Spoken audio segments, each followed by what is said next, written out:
I'm Federico, a project leader at AOA Christopher Peck. I'm here today to present the Wellington Child and Family Center, a building to integrate maternal health care and child services under one roof. I was given the opportunity to run this project from concept design to project completion. It was a good opportunity for me to get the site experience and exposure I needed to become a registered architect. The site is located 27 kilometers from Melbourne CBD in Mulgrave, between Princess Highway and Monash Freeway. I'd like to acknowledge the Boonwurrung people as the traditional custodians of the land on which this project is located. The site had two disconnected buildings. On the west corner, an open green area hosted three significant trees, which played an important role in the design later on. The brief called for an integrated child and family center to operate in close association with the community, establishing one single building for gathering, caring, and learning. The building then has three main functions: a childcare, a maternal health, and community services. Community pride was reinforced through significant consultation, and I participated in workshops with the community, the stakeholders, and even the children from the old center. The area diagrams shows the relationships between spaces, their levels of privacy, and the connections. We received this reference design, but we saw an opportunity to respond in a better way to the program, the levels, and the context. The first two diagrams shows the previous conditions and the previous two buildings, and this is the evident response to the brief. The volumes then are flipped, so the kindergarten in green relates directly to the park.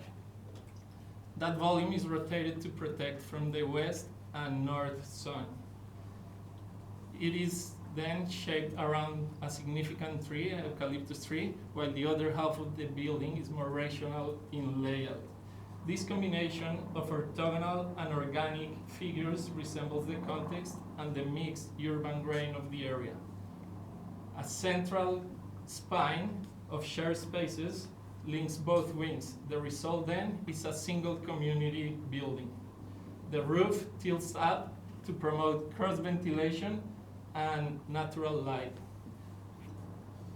The floating roof protects an outdoor deck for play area. The site plan shows the relationship of built form to context, retaining the trees and the public park feel on the west was important. Providing a front entry to the north and the more pedestrian-friendly Shapguri Drive protects the children and the building from the busy Wanda Street.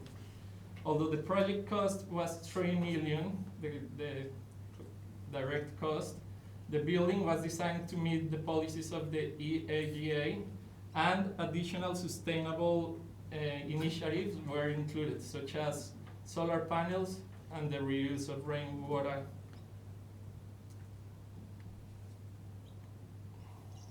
This is the ground plan. With the design director at AOA, we worked together to create an optimal layout for a cost-effective design. The kinder wing is organic and playful in form, responding to the existing landscape and the young occupants. 2 rooms for 3 and 4 years olds are linked by the knuckle with toilets, staff office, and storage. The eastern half of the building contains adult and community-focused rooms. Being a triangle, the circulation is optimal and connects the staff room directly with all the spaces in the building, bringing security and surveillance.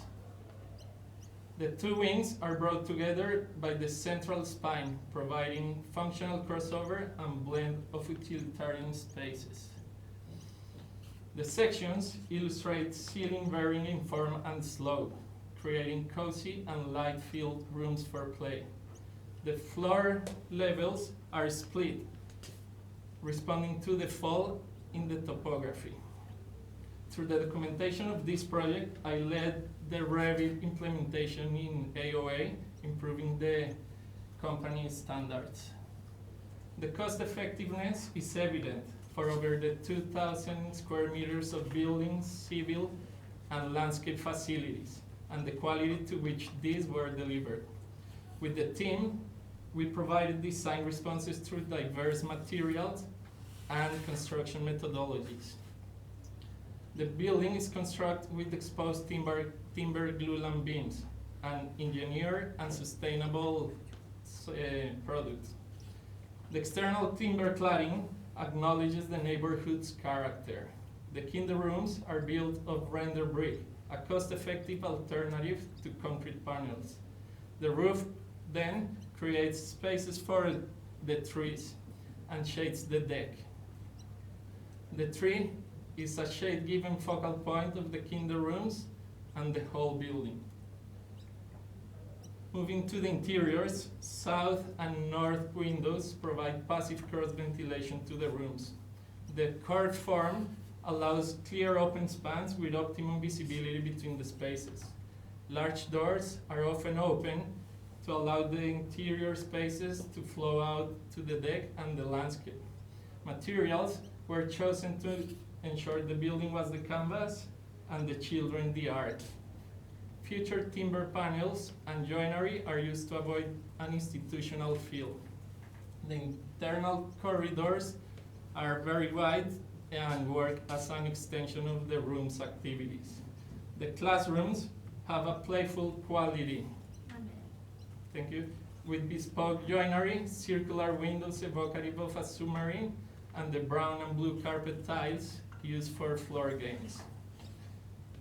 With this project, we've aimed to provide a nurturing, engaging, and joyful environment for young families, children, at the most formative period of their lives, a place to gather, care, and learn together.